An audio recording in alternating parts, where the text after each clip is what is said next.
West Virginia, Estados Unidos. Madrugada de 8 de abril de 1960. Ainda está escuro quando um homem de 29 anos atravessa o frio de um vale, no meio das montanhas, escala uma antena de 26 metros e se enfia num compartimento apertado, do tamanho de uma lata de lixo, para ajustar um receptor com as próprias mãos. Ele tem mechas brancas no cabelo desde jovem, $2.000 de orçamento e uma ideia que pode enterrar a carreira dele.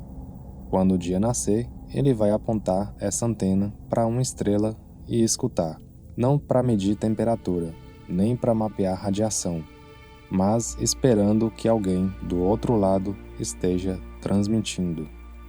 Era a primeira busca moderna, na história da humanidade, por sinais de outra civilização nas estrelas, com um alvo escolhido, uma hipótese clara e um plano.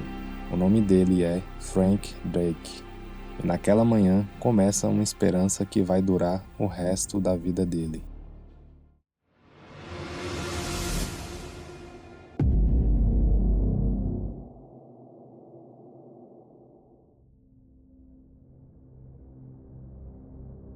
Para entender o tamanho do risco, é preciso entender a época. Em 1959, falar de vida fora da Terra era assunto de tabloide. Eram os anos dos discos voadores, das fotos borradas, das histórias de abdução vendendo revista. Para um cientista, encostar nesse tema era carimbar a própria testa com a palavra excêntrico. Carreiras morriam por menos. Mas naquele mesmo ano, 2 físicos publicaram um artigo na Nature, uma das revistas científicas mais respeitadas do mundo.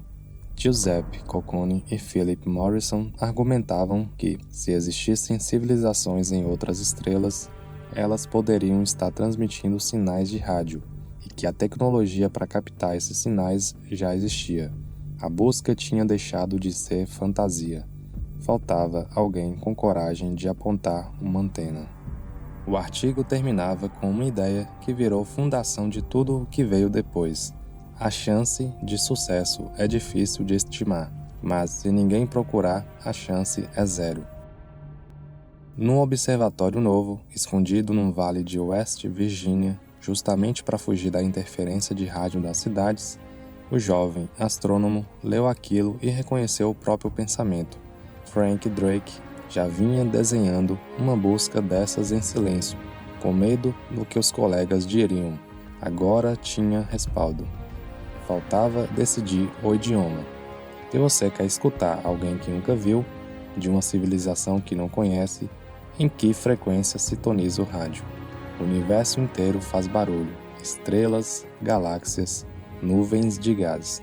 Drake precisava de um ponto de encontro e escolheu um dos sinais mais universais que existem, o hidrogênio.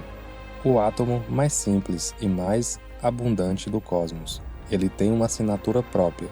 Emite naturalmente uma onda de rádio com 21 centímetros de comprimento. Para os astrônomos, isso funciona quase como uma estação universal. Se alguém quisesse ser encontrado, raciocinou Drake, talvez transmitisse ali. A antena estava pronta. O canal sintonizado. 2 estrelas na mira.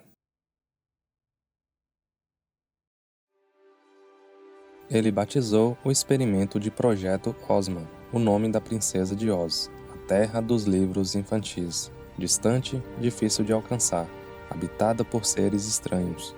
Um cientista dando ao próprio experimento o nome de um conto de fadas. Drake sabia exatamente o tamanho do sonho que estava carregando. As estrelas escolhidas foram Chalcete e Epsilon Eridani. As duas ficam a cerca de 11 anos-luz daqui. E elas se parecem com o Sol, vizinhas próximas, do tipo que poderiam abrigar planetas como o nosso. Ninguém sabia se abrigavam. Em 1960, nenhum planeta fora do Sistema Solar tinha sido descoberto ainda. Por 2 vezes, Drake estava apostando no escuro. A rotina era simples, quase monástica. 6 horas por dia, a antena apontada, um registrador desenhando linhas num rolo de papel e um alto-falante ligado na sala de controle. O que quer que a antena captasse sairia dali. Na maior parte do tempo, o que saía era um chiado, estática, o som do universo sem ninguém. Até que, poucos dias depois do início, um sinal forte e regular estourou no alto-falante. Por alguns minutos, dentro daquela sala de controle, Frank Drake acreditou que tinha encontrado, coração disparado, o papel do registrador rabiscando, e no ar a possibilidade de que uma das perguntas mais antigas da humanidade tivesse acabado de ser respondida num vale de West Virginia. Era interferência humana, provavelmente um avião passando alto. O primeiro experimento de escuta da história tinha produzido também seu primeiro alarme falso. O sinal verdadeiro nunca veio. Foram cerca de 150 horas de escuta, espalhadas entre abril e julho de 1960. O saldo final, estática, ou, em termos humanos, silêncio. Pelo critério mais simples, o projeto Osman fracassou. O próprio Drake escreveu anos depois: falhamos em detectar um sinal genuíno, mas demonstramos que procurar era viável e até razoável. E então aconteceu uma coisa que ninguém previu. Em 1961, Drake recebeu um telefonema da Academia Nacional de Ciências. Queriam organizar uma reunião em Green Bank, a primeira conferência científica da história dedicada à busca por vida inteligente. Osman não tinha achado ninguém, mas tinha conseguido algo maior: tornar a pergunta respeitável. Preparando essa reunião, Drake fez uma lista dos assuntos que precisavam ser discutidos: quantas estrelas nascem por ano, que fração delas tem planetas, em quais a vida aparece e onde ela evolui até conseguir se comunicar. E percebeu uma coisa curiosa: cada item da lista era um número. Multiplicados, esses números davam uma estimativa de quantas civilizações poderiam existir na nossa galáxia, transmitindo neste momento. A equação mais famosa da astronomia moderna, a equação de Drake, nasceu como uma pauta de reunião.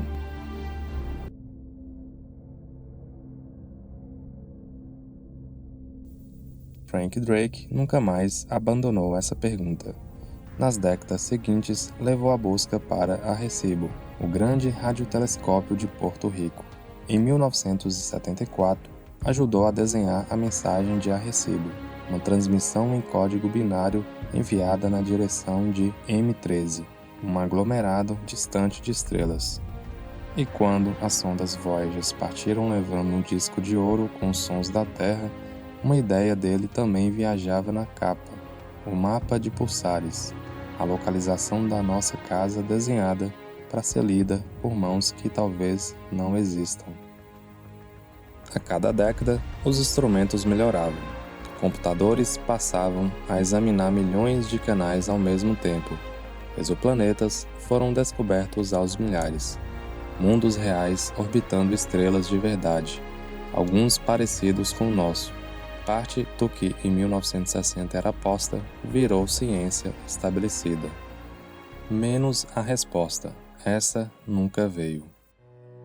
Frank Drake morreu em setembro de 2022, aos 92 anos. Do rapaz de cabelo branco enfiado numa antena gelada ao cientista velho que, em cada entrevista, ainda defendia a busca. Foram 62 anos esperando um sinal. Pelo padrão que o mundo usa para medir sucesso, é difícil classificar uma vida dessas. Mas, olha de novo, quando Drake apontou aquela antena, procurar vida lá fora era motivo de piada. Hoje, telescópios em vários cantos do mundo continuam essa escuta, com orçamento, método e gente séria. A pergunta que podia enterrar uma carreira virou uma pergunta que a ciência aceita fazer. O silêncio não respondeu, mas a escuta mudou a gente. Em algum lugar, agora, uma antena está apontada para o céu.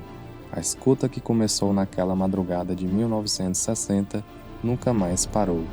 A resposta pode chegar amanhã. daqui a um século ou nunca. E ainda assim, a gente aponta antenas para o céu, porque escutar, no fundo, é uma forma silenciosa de esperança.